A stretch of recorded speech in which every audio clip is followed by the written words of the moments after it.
मुझसे नफरत करने वाले भी कमाल का हुनर रखते हैं। वो मुझे देखना ही नहीं चाहते, लेकिन हर बार उनकी नजरें मुझ पर ही गड़ी होती है। नमस्कार दोस्तों, मैं कीर्ति सोनी और मेरे इस चैनल में आप सभी का स्वागत है। दोस्तों, आज मैं एक सवाल आपसे पूछ रहा हूँ कि क्या कोई इंसान भगवान बन सकता है, या फिर कोई इंसान भगवान के जैसा बन सकता है? आप मुझे कमेंट करके जरूर बताना। तो चलिए दोस्तों, वीडियो को लंबा ना करते हुए चलते सीधे कहानी की ओर।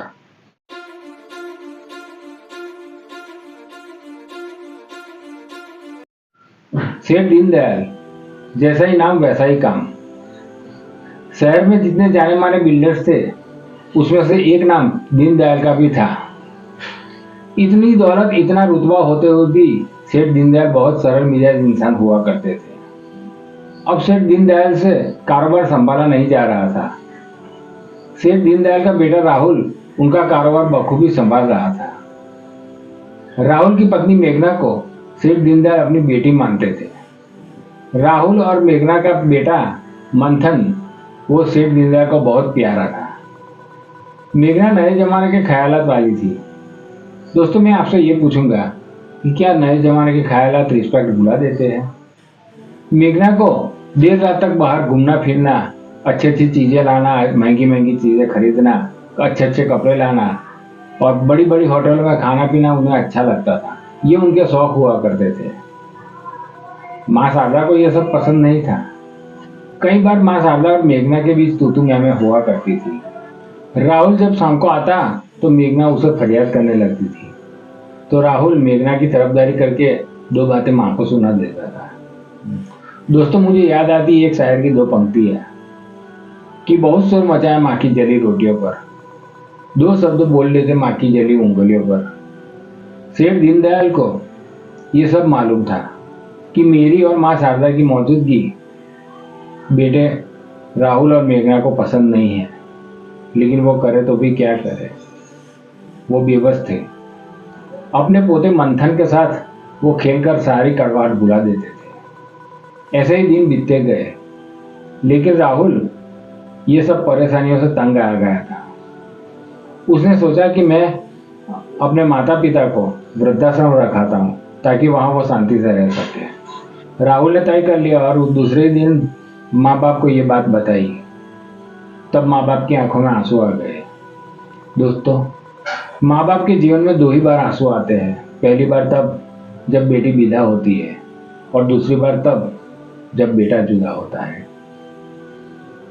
दूसरे ही दिन राहुल माँ शारदा और पिताजी को गाड़ी में बिठाकर मेघना के साथ वो वृद्धाश्रम चला गया।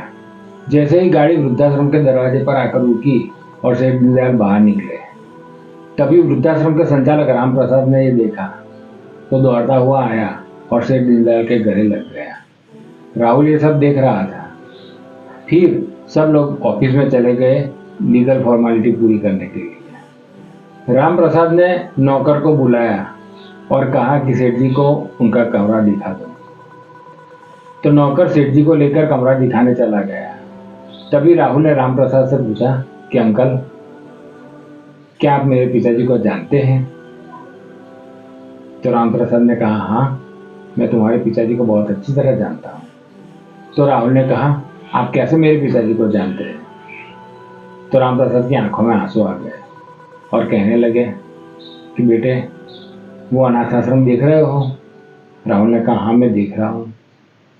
आज से 30 साल पहले जब ये वृद्धाश्रम नहीं था, तब मैं उस अनाथ आश्रम में नौकरी करता था, और उस वक्त तुम्हारे पिताजी सेठ दीनदयाल तुम्हें गोद लेने के लिए आए थे, और तभी से आज तक एक धनराशि उस अनाथ आश्रम को प्रदान करते रहते हैं, ताकि वहां के बच्चों को अच्छी परवरिश मिल सके और अच्छी शिक्षा मिल सके।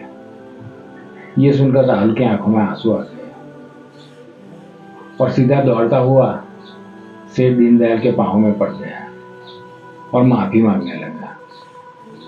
कहने लगा, पिताजी, मुझे माफ कर दीजिए, मैंने आपको पहचाना नहीं। आप तो इंसान नहीं, आप तो भगवान है।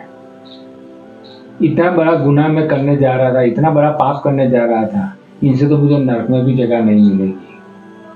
पिताजी, आपने जो काम किया है वो देखते हुए तो मैं अपने चमड़ी के जूते भी बनाकर आपको पहनाऊं तो भी मैं ये कर्ज नहीं उतार पाऊंगा।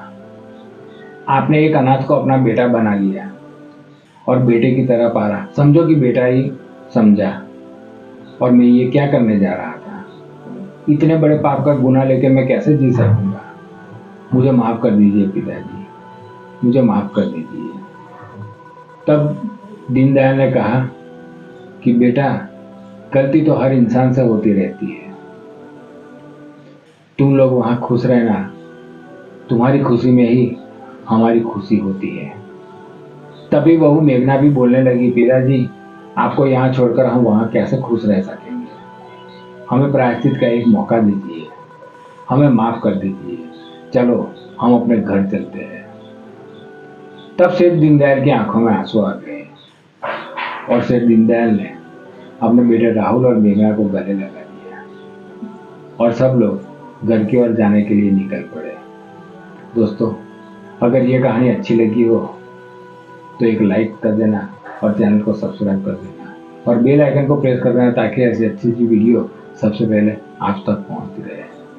धन्यवाद दोस्तों। जय भारत, जय हिंद।